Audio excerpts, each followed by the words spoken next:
Today in our 2018 BMW 5 Series, we're going to be taking a look at and showing you how to install the CURT Class One custom fit trailer hitch receiver. So here's what our hitch is going to look like once we have it installed. The cross tube is going to be completely hidden behind the bumper, and all we're going to see is that receiver tube right here at the bottom. Our hitch is going to offer us an 1¼ inch by 1¼ inch receiver tube opening since it is a Class 1. And it's going to be great for some of those smaller bike racks or cargo carriers. The way we're going to mount any of our accessories to the hitch pin hole here on the side. It is going to accept a standard 1/2 inch pin and clip.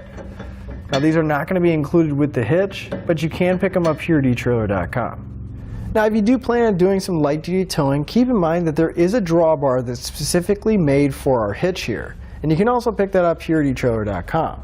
But our safety chain loops are going to be welded to the bottom of the receiver tube. And as you can see, even with this oversized hook, we're still going to have plenty of room to get it hooked up or take it off. Now as far as the weight capacity goes on our hitch, it's going to have a 200-pound tongue weight, which is the maximum downward force at the receiver tube, along with the 2,000-pound gross trailer weight rating. That's the amount it can pull, including the trailer and everything we have loaded on it. With those numbers in mind, you want to double check your BMW's owner's manual because you don't want to exceed the manufacturer's recommended weight. I'd like to give you a few measurements, and these are going to help you out when you're looking for accessories for your new hitch, like a bike rack or a cargo carrier. From the center of the hitch pin hole to the outermost edge of the bumper is right about 3 inches. Now, that measurement's going to come in handy when you're looking at folding accessories. Make sure you have enough room and that they're not going to come in contact with the rear bumper. And from the ground to the inside top edge of the receiver tube opening, it's right about 12.5 inches. At that height, I would definitely recommend a bike rack or a cargo carrier with a raised shank. That way we can get a little bit more ground clearance out of it.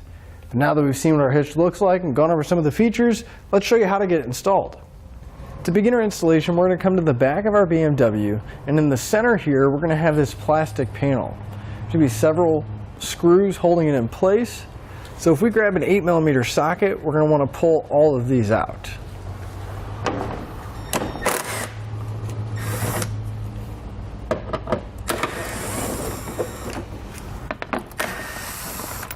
Once we have the last one removed, we can set this panel aside. Now on the passenger side, we're going to have this electrical connector that's hooked up to our exhaust. We need to unclip this so we can get it off when we pull our fascia off. There's going to be a small tab right here. You can either press down on it, or you can take a flathead screwdriver, kind of push down, and then we're going to work the plug off.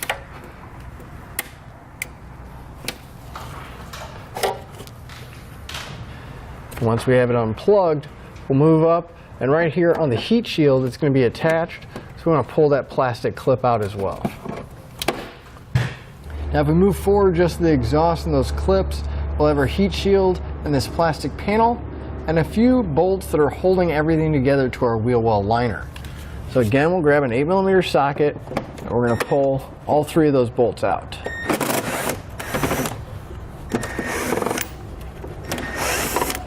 And we'll pull the 3 out on the other side as well. Now if we move right behind our rear tire and we look in the wheel well area, we're going to have several more screws holding it to the body of the car. We're going to remove all of those so we can pull the wheel well liner back. There should be a total of 6 screws, and we're going to be using an 8mm socket.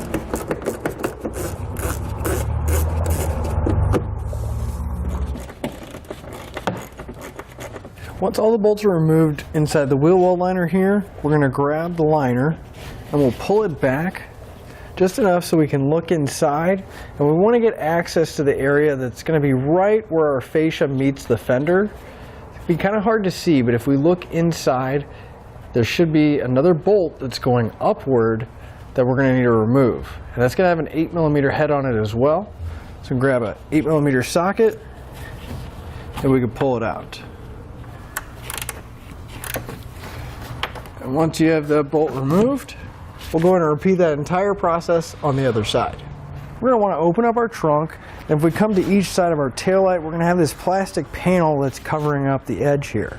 We're going to pull that out so we can get access to the bolts holding it in place. So I'm going to use a plastic trim panel tool here. I'm just going to come behind that plastic panel and kind of work my way across, because there's going to be some clips holding it in place. So I want to let those clips release before I pull too hard.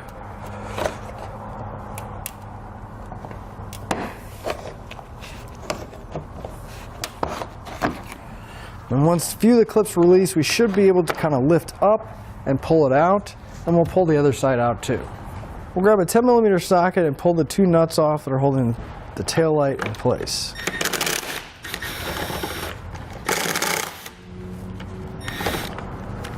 And right below those 2 nuts, we're going to have this torque screw. We'll grab a T15 Torx bit and we'll pull it out. And we'll have this screw on both sides of our BMW. It's a good idea to get an extra set of hands, but we're going to start out where our fender meets our fascia. We'll grab the fascia. We're just going to start pulling away. It's going to release the clips. We're going to start at the end and work your way towards the center.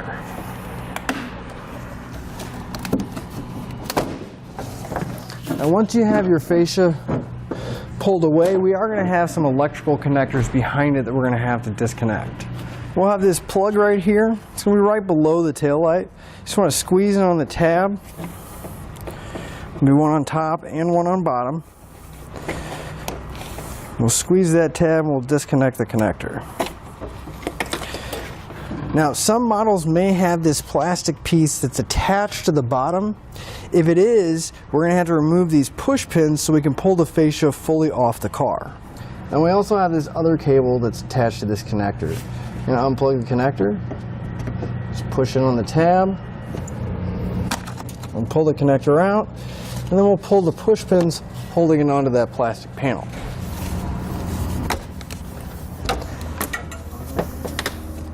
Then we can set our fascia aside where it won't get damaged.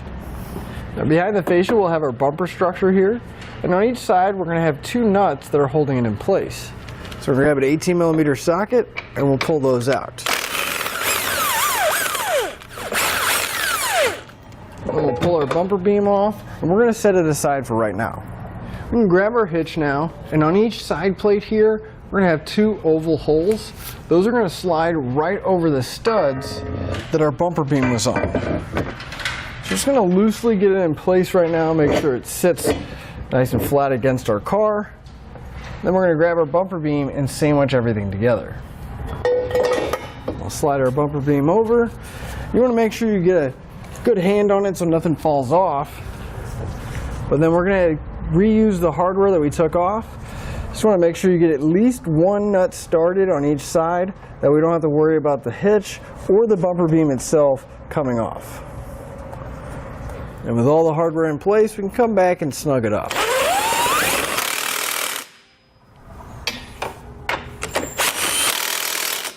I'm going to come back with the torque wrench. I'm going to torque all my hardware down to the specified amount in the instructions. I'm going to go back and repeat that for any remaining hardware you have. With our hitch torqued down, we can start reinstalling our fascia, doing everything in the reverse order we took it off. However, once we get to the part of putting this lower panel back in place, we are going to have to trim it before we can reinstall it. Now, fortunately, if we just followed the perforated line right here, that's going to be the perfect line to cut out. So we're just going to follow this line and trim this plastic piece out. We use a utility knife, a pair of tin snips, or whatever you have available.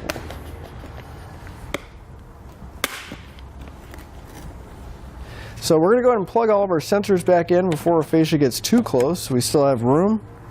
And you don't want to forget to put that plastic panel back with the push pins either. And once you get your fascia on pretty well, you're going to want to again start from the center and press all the clips in going towards the outside.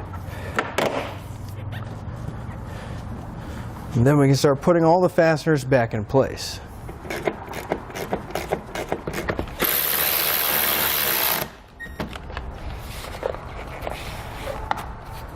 And don't forget to plug the sensor back into the exhaust.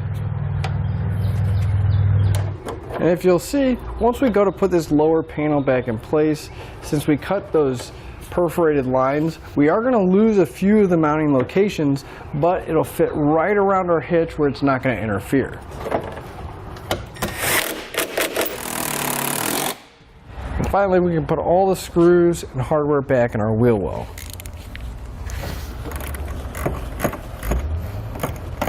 That'll finish up your look at the CURT Class One custom fit trailer hitch receiver on our 2018 BMW 5 Series.